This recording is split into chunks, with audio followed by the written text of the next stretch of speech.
안녕하세요.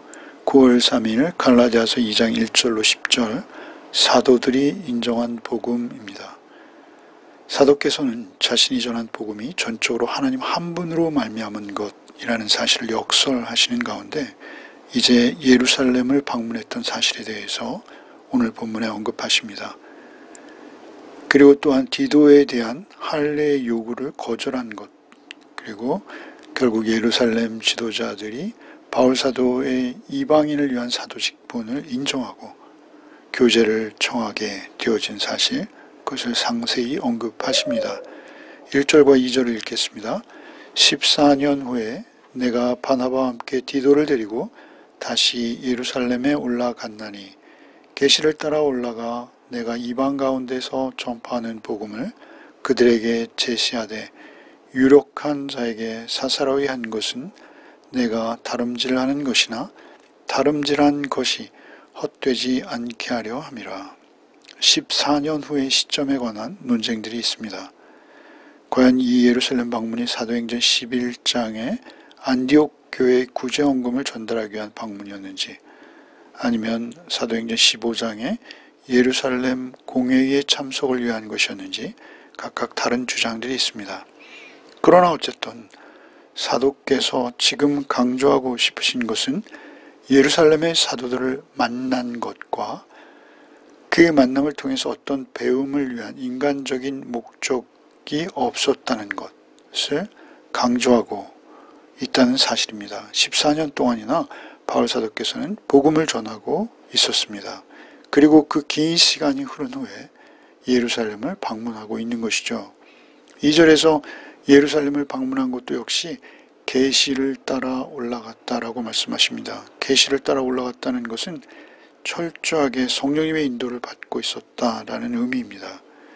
그리고 예루살렘에서 사도들에게 복음을 제시하셨다라고도 하십니다. 이것은 사도들에게 검증이나 인준을 받겠다는 것이 아닙니다. 마치 시험을 치르거나 보고서를 제출하듯이 그렇게 했다는 말씀으로 우리가 오해해서는 안 됩니다. 사도께서 계속 언급하셨듯이 지금 사도께서 전하고 있는 복음은 사람에게 받은 것도 아니요 사람에게서 난 것도 아니기에 오직 하나님께 직접 받은 것이라는 점을 드러내기 위해서 이 모든 말씀을 하고 계신 것입니다. 그의 선교 행적도 그의 삶의 모든 궤적도 오직 하나님의 인도하심, 하나님의 계시로 말미암은 것이요 그가 전한 복음 역시 오직 하나님의 인도하심이었다는 점을 강조하시는 것입니다. 다만 또다시 예루살렘을 찾은 것은 그 14년이 넘는 시간을 통해서 전한 복음의 신뢰성을 높이고자 하는 점이라는 사실입니다. 더욱이 지금 디도가 일행으로 함께하고 있습니다. 1절에 내가 바나바와 함께 디도를 데리고 갔다라고 디도를 힘주어 소개하십니다. 갈라디아인들 역시 디도와 같은 이방인들이죠. 우리가 잘 알고 있듯이 디도는 유대인이 아닌 헬라인입니다. 3절에 헬라인 디도라고 말씀하시죠. 피부색이 다르고 머리카락이나 눈동자의 색도 다른 유대민족과는 외모에서도 확연히 차이가 나는 사람이죠. 그러나 이제 바울 사도의 동역자로서 사도께서 전한 복음으로 변화되어진 디도라는 사실을 그들에게 보이고 싶은 것이죠. 유대인들과 함께 복음 안에서 이제 한 형제가 된 상태라는 것을 증거하고 싶으신 것이죠. 그가 이토록 변한 것은 바울 사도께서 전한 복음, 곧 그 복음이 전적으로 하나님께로부터 받은 것이기에 디도 역시 하나님의 능력으로 주 예수 그리스도 안에서 우리와 하나 되었다라는 점을 실증적으로 보여주시고자 하는 사도의 의도가 있는 것입니다. 이어서 사도께서는 이 디도가 억지로 할례받지 않았다라는 사실을 역설하십니다. 3절로 5절을 읽겠습니다. 그러나 나와 함께 있는 헬라인 디도까지 억지로 할례를 받게 하지 아니하였으니 이는 가만히 들어온 거짓 형제들 때문이라. 그들이 가만히 들어온 것은 그리스도 예수 안에서 우리가 가진 자유를 엿보고 우리를 종으로 삼고자 함이로되 그들에게 우리가 한시도 복종하지 아니하였으니 이는 복음의 진리가 항상 너희 가운데 있게 하려 함이라. 사도께서 디도를 데리고 간 것은 사실 담대한 것입니다. 어찌 보면 거의 도발적이라는 표현이 적절할 지경이죠.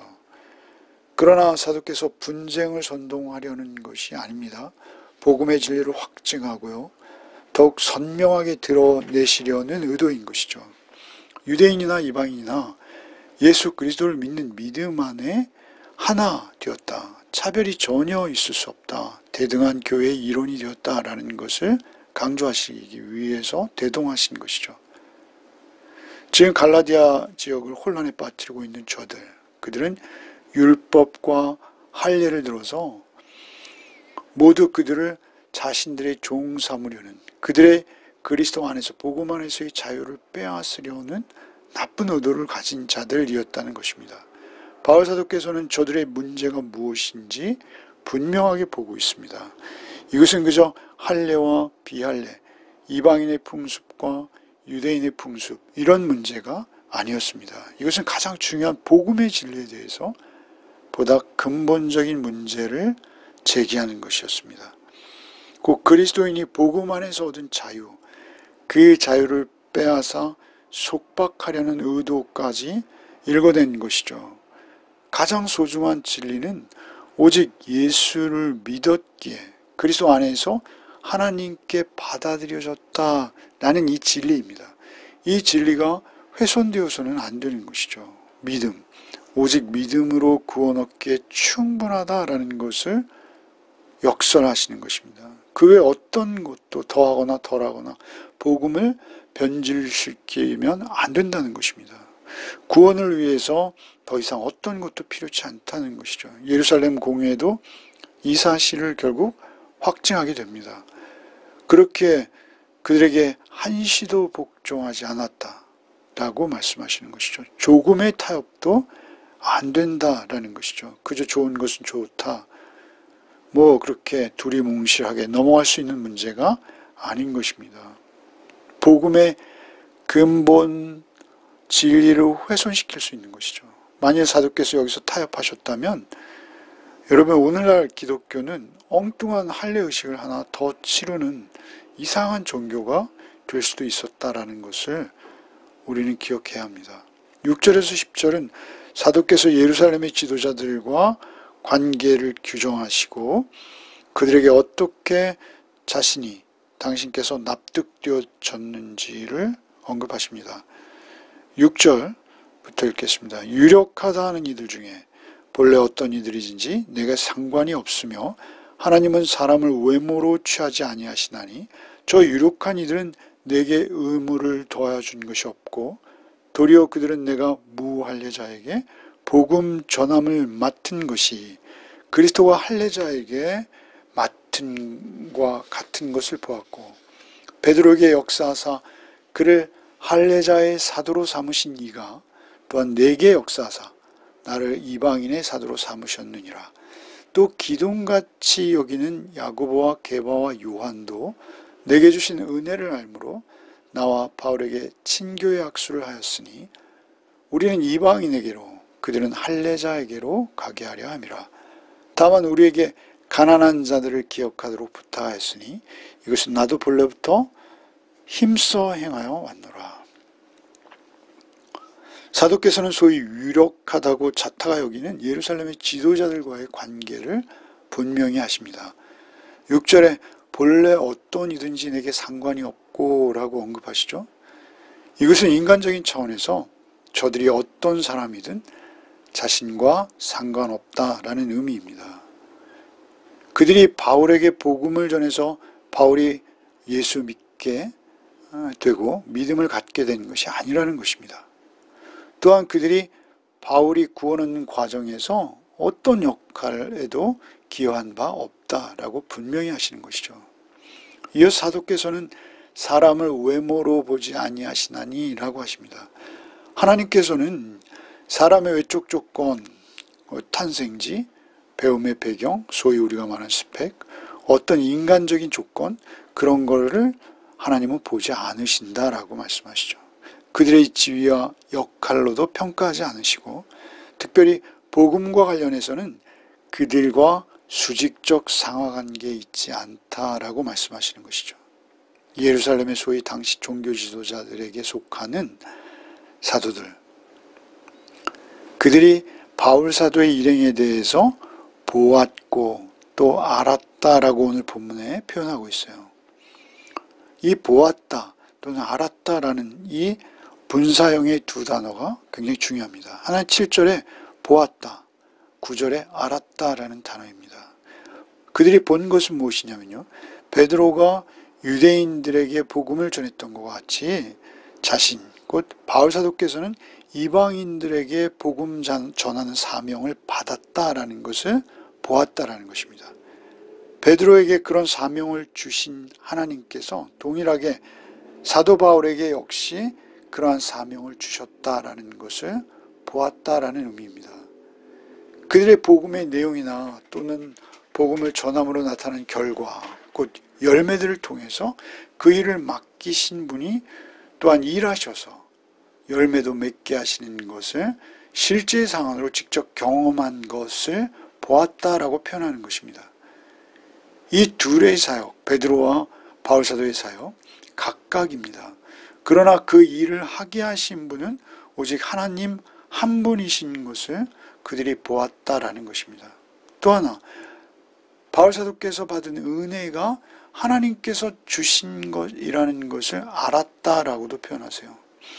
야고보와 베드로와 요한, 그들이 친교, 곧 교제의 악수를 청한 것은 그들이 사도께서 받은 은혜, 바울 사도께서 받은 은혜가 자신들이 받은 은혜와 동일하게 하나님께로부터 온 것임을 알게 되었다라는 것입니다. 안다라는 것은 경험을 의미한다라고 여러 번 말씀드렸죠. 그 은혜를 경험한 자는 은혜 받은 자를 알게 되죠. 영적으로. 그렇죠? 서로 감지할 수 있다라는 것입니다. 어쨌든 그들이 부탁한 것은 다만 가난한 자들을 기억해달라라는 그런 부탁이었다는 것이죠. 아마도 바울은 당시 예루살렘 방문한 목적이요, 예루살렘에 큰 흉년이 들 것을 알고, 흉년이 든 것을 알고 안디옥 성도의 부조를 전하기 위해서 왔을 것이다 라고 여깁니다. 가난한 자들을 기억해달라는 부탁을 받고 그것은 나도 오래전부터 힘써 행해왔다라고 답변하는 것이죠. 굳이 이것을 기록하는 것은 결국 예루살렘 사도들이 바울의 복음과 사역에 추가한 내용은 없다는 것입니다. 예루살렘의 사도들이 바울에게 부탁한 것은 복음의 내용에 관한 것이 아니고요, 가난한 자들을 기억해달라는 복음과는 다른 그 행함의 하나죠. 그러한 것들을 강조한 것이죠. 예루살렘의 사도들과 바울 사도는 각각 다른 방법과 경로를 통해서 사도로 부르심을 받았습니다. 그리고 또한 복음도 받았습니다. 그러나 이들은 주님 안에서는 하나입니다. 서로 교제하고 서로의 사역을 인정하는 관계로 나아간 것이죠. 예루살렘의 사도들은 바울 사도의 복음을 바꾸려 하지 않았습니다. 또한 바울 사도 역시 사도들의 복음에 자신을 맞추려고 한 적도 없습니다. 그들은 서로 참된 진리의 온전한 복음을 하나님께로부터 각각 받았기에 이런 것이 가능한 것이죠. 성경을 기록하게 하시고 그리고 복음을 전하게 하시려고 그 온전한 복음의 초대교회 복음을 각각 사명대로 그들에게 맡기시는 것이죠. 여러분, 이것이 의미하는 바는 갈라디아 지역을 지금 현재 어지럽게 하는 거짓 교사들, 그들과는 완전히 다른 모습이라는 것입니다. 그러니까 일치하지 않는 복음 안에서 하나 되어지는 것은요, 자타가 공인할 수밖에 없는 복음 안에 하나됨의 의미가 있는 것입니다. 오늘 본문은 우리가 교회의 편의성과 성도들의 입장을 생각한다며 복음을 왜곡하거나 복음을 변화시킨 적은 없는지, 복음을 타협하게 한 적은 없는지 우리를 돌아보게 합니다. 주님 없는 복음, 정말 값싼 복음, 값싼 기독교가 되지 않도록 예수의 피 값으로 우리가 구원 얻었고 그리고 영원한 생명에 들어가게 된 그 복음만을 온전히 전하는 우리 모든 교회, 또 우리 모든 성도들이 되기를 소원합니다. 기도하겠습니다. 주님, 오늘 하루도 말씀으로 또 하루를 우리에게 허락하시니 감사드립니다. 주께서 십자가로 우리를 구원하신 그 온전한 복음 앞에 오늘도 감사와 기쁨으로 하루를 살아내게 하여 주옵소서. 언제나 주님의 사랑 안에서 나보다 못한 사람들을 진심으로 돌보며 배려하는 하늘의 삶이 되게 하여 주옵소서. 오직 성령님께 여쭙고 또 여쭈어서 살아내는 하루가 되게 하여 주옵소서. 예수 그리스도 이름 받들어 기도하옵나이다. 아멘.